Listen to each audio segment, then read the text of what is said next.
The first $20,000 is not hard for the reason people think. It's not hard because the math is complicated. It's hard because, until you get there, the entire system is arranged to keep your money emotionally available. That's the part nobody explains clearly. People talk about budgeting, discipline, delayed gratification, stop buying coffee, cancel subscriptions, be responsible.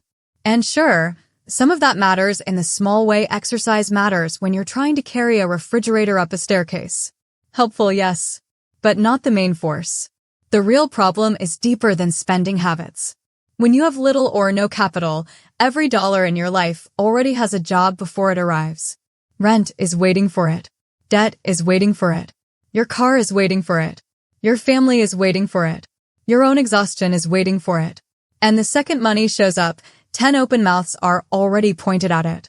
That's why the first 20,000 feels almost supernatural. You are not just trying to save money. You are trying to remove money from circulation in a system built around your constant circulation. And the moment you understand that, something clicks. Because then you stop asking the childish question, why is saving so hard for me? And you start asking the adult question, what exactly am I up against? Here's the answer. You are up against an economy that rewards visible participation more than quiet accumulation. Your workplace wants reliability, not optionality. The credit system wants you active, not free. Advertising wants you slightly dissatisfied, not content. Social life quietly rewards the appearance of motion. Even your own brain, after years of stress, learns to treat spending not just as consumption, but as relief. So when someone says, just save your first 20,000, what they're really saying is, please build a private island of stability in the middle of a machine designed to monetize your instability. That's why it takes so long. And that's also why, once you do it, everything changes. Not because $20,000 is magical, because it changes your strategic position. Most people think wealth starts when money gets large enough to impress other people. That is amateur thinking.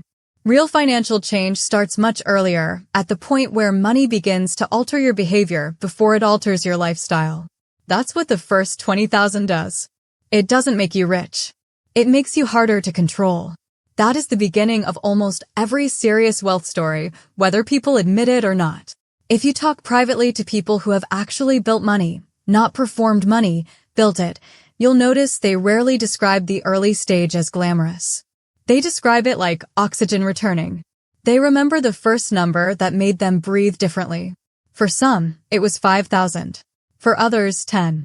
For a lot of people, around 20 is where the psychology changes in a more permanent way. Why? Because under that number, your margin is usually still too thin. A repair hurts.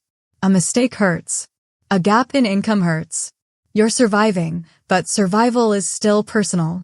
You still feel the world in your chest. Around 20,000, for the first time, money stops being just a tool for reacting and starts becoming a tool for positioning. That's a very different game. And if you want the behind-the-scenes truth, positioning is what the people ahead of you are actually buying. They're not buying status first. They are buying room. Room to wait. Room to negotiate. Room to think without panic. Room to not say yes immediately. Room to make a better decision because they are not cornered by the next bill. That room is invisible from the outside, which is why so many people miss how valuable it is. A guy pulls into a parking lot in a normal car, lives in a normal house, dresses like he's running errands, and you assume he's ordinary. Meanwhile, he has enough reserves that a bad month doesn't rewrite his personality. He can leave a predatory job. He can survive a delay. He can move more calmly than the person in the luxury SUV with $87 in checking and a private sense of dread. Who looks richer? Wrong question. Who is more strategically free? That question gets you closer to the truth. The system understands this, by the way, much more than most people do. Banks understand that the customer with reserves behaves differently than the customer without them. Employers understand that the worker with no cushion is easier to pressure. Sales organizations understand that urgency sells best to people with thin margin. Landlords understand that financial fragility creates compliance.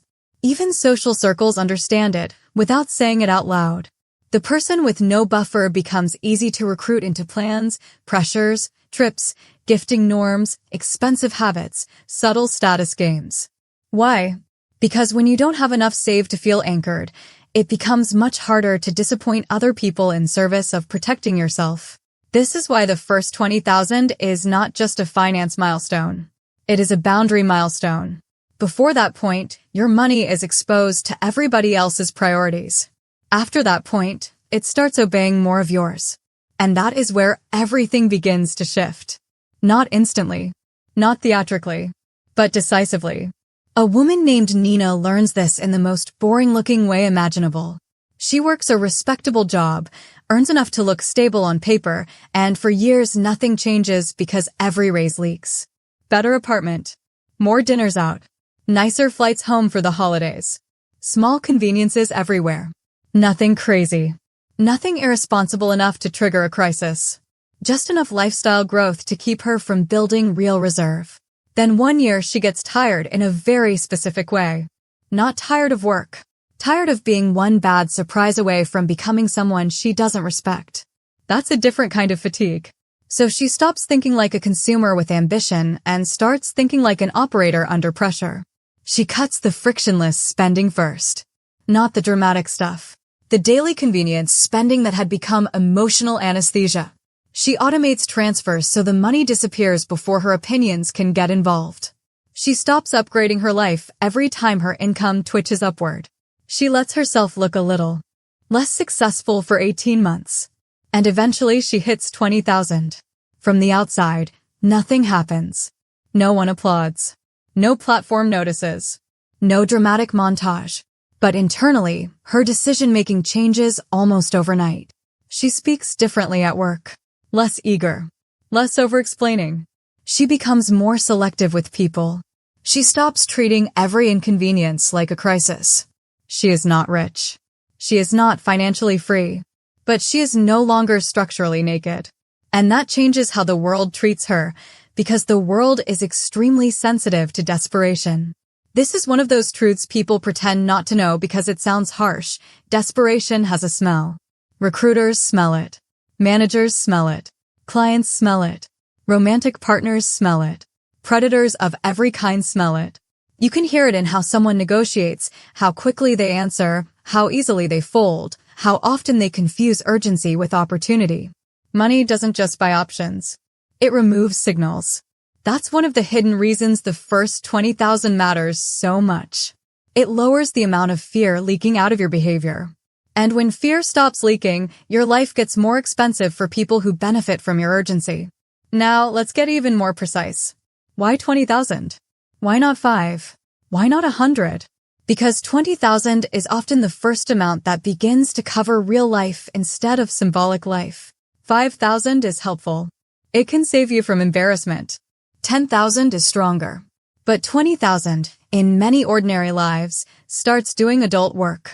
It can cover multiple shocks. It can survive a job gap.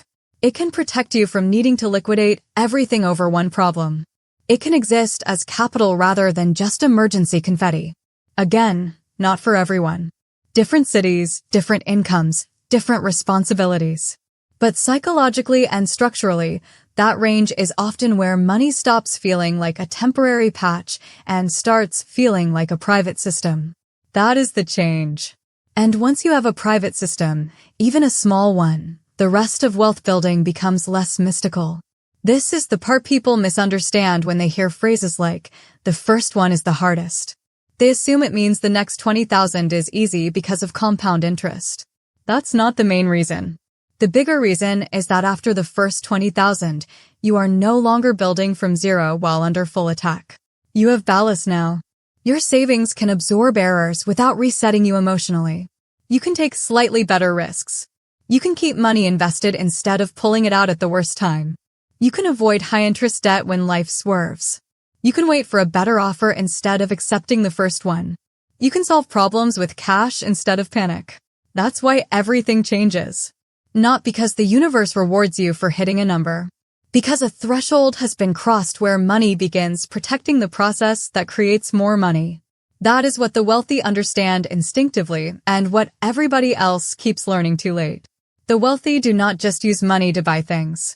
They use money to protect future decision quality. That's the real flex. A person with no reserves makes decisions in weather. A person with reserves makes decisions in climate. One reacts to storms. The other plans around seasons. And once you see that, you start noticing how much of middle-class life is built around appearing fine while remaining one disruption away from strategic collapse. High income, no cushion. Nice house, thin cash. Career prestige, no room. This is much more common than people admit. Entire neighborhoods are full of polished instability. People who look successful but cannot afford a pause. People with assets but no flexibility. People who have built a life that requires their continued flawless performance. That is not power. That is dependency with nicer furniture. The first 20,000 is often the first real rebellion against that. Because it says, quietly, I am no longer fully available to chaos. And chaos hates that. Your environment may even push back when you start building reserves. Not dramatically. Socially. Subtly. Friends may call you cheap. Coworkers may act confused when you stop performing aspiration. Family may suddenly remember needs you are now supposedly able to help with. You may feel guilt for holding cash instead of displaying progress. That's not random. Every system resists when a unit inside it becomes less extractable. This is true in companies, in families, in markets, in social groups. When you are financially fragile, your money moves outward easily. When you begin to stabilize, you become harder to recruit into everyone else's momentum. That friction you feel is often proof that something important is happening. And here is another behind-the-scenes truth no one says cleanly enough. The first 20,000 teaches you whether your financial life is structurally honest. Because you cannot build it on vibes. At some point, numbers expose the fiction. You either have enough income relative to fixed costs to create real margin, or you don't. You either control lifestyle inflation, or it controls you. You either have a system for directing money before emotions touch it, or you're improvising. You either distinguish between convenience and necessity, or you finance your fatigue forever. That's why this stage is so clarifying. It forces adults out of financial theater. The language gets less glamorous and more exact. Burn rate, runway, liquidity, optionality, exposure. These sound like business words because they are. Your household is a small enterprise whether you admit it or not. And the day you start treating it that way is usually the day progress becomes more repeatable. This is where outsiders get confused. They look at people who build wealth and assume the key trait is ambition. Sometimes it is. But more often, especially early, the key trait is refusal. Refusal to let rising income immediately become rising overhead. Refusal to let insecurity dictate spending. Refusal to confuse earning with keeping. Refusal to live in a way that makes every month feel like a performance review from your own bank account. The first 20,000 is made of those refusals. That's why it changes you. Not just because you have more money, but because you had to become the kind of person who could accumulate unglamorous power without immediate applause. And that skill scales. Once you know how to build one protected layer, you can build another. Then another. Then the game begins to look different. Investing becomes less scary because you're no longer investing from a cliff edge. Opportunity becomes easier to evaluate because you're not hoping every new thing will save you. You stop needing every dollar to do frontline combat. Some dollars can finally become workers instead of soldiers. That is when money becomes interesting. Before that, it is mostly triage. After that, it can become strategy. And strategy compounds far better than motivation. Motivation is fragile. It depends on mood, inspiration, pain, comparison, a good podcast, a bad month, some temporary emotional surge. Strategy survives boring Tuesdays. That's what the first 20,000 buys you if you use it correctly. The ability to become strategic while everyone else is still being emotional. And emotional people are easy to sell to, easy to pressure, easy to distract, easy to keep circulating. Strategic people are much harder. They ask different questions. They care less about how something looks and more about what it protects. They stop asking, can I afford this? And start asking, what does this do to my margin? That is a far more dangerous question. Dangerous to marketers. Dangerous to lifestyle creep. Dangerous to bad bosses. Dangerous to every force that profits when you confuse motion with progress. Now, is 20,000 enough to transform your life forever? Of course not. Let's not be childish. A single medical event can punch through it. A major family crisis can damage it. A long job loss can burn it down. This is not some magical immunity shield. But that misses the point. The value of the first 20,000 is not that it solves everything. It changes the angle from which you experience everything. And that angle matters more than people realize. Because once you have felt what it means to not be immediately exposed, you become much less willing to go back. You become suspicious of lifestyles that cost too much to maintain. You become more serious about cash flow. You start seeing high earners differently. You notice which people are free and which people are merely expensive. You stop idolizing certain forms of visible success because you can hear the strain underneath them. That's when the second shift happens. Not in your bank account. In your standards. You begin to want a life that is robust, not just impressive. That is a profound transition. And it is usually the moment people stop accidentally sabotaging themselves in increasingly sophisticated ways. So yes, the first 20,000 is hard. It is hard because you are dragging yourself out of financial immediacy while the culture, the market, and your own habits are all tugging the other direction. It is hard because at the beginning, the money is too small to feel glamorous and too important to waste. It is hard because nobody claps for restraint. It is hard because you are trying to build quiet strength in a loud world. But then everything changes. Not all at once. Not in a movie scene way. In a deeper way. The calls you return. The jobs you tolerate. The risks you take. The pace of your thinking. The amount of fear in your voice. The quality of your patience. The way you walk away from nonsense. The kind of future you can finally afford to imagine. That's the hidden truth. The first 20,000 is not just a pile of money. It is the first wall between you and chaos. And once that wall exists, even if it's still low, the world stops having such direct access to your nervous system. That is when building wealth stops feeling theoretical. That is when money stops being only survival. That is when you stop being easy to corner. And if you understand nothing else about personal finance, understand this. The number matters less than the separation it creates. Because the moment your money can stand between you and panic, you are no longer starting from the same place. And from there, for the first time, the game is actually worth playing.